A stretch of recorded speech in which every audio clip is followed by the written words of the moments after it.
deceduta il giorno del suo compleanno, Rosa Bertolo. Infatti quest'oggi ha compiuto 93 anni. Era nata il 29 maggio del 1920 a Reggio Calabria, ha vissuto a Tripoli affiancando il marito orologiaio. Con l'espulsione degli italiani Rosa Bertolo si era poi trasferita a Roma, a Torino e quindi a Pordenone, dove era giunta nel 1989.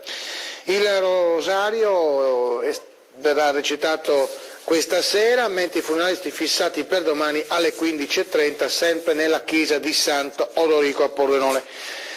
Addolorati ovviamente per la perdita, alle famiglie Delia e Padrone, a cui vanno le nostre personali condoglianze, comunque le condoglianze del gruppo di Tele Pordenone.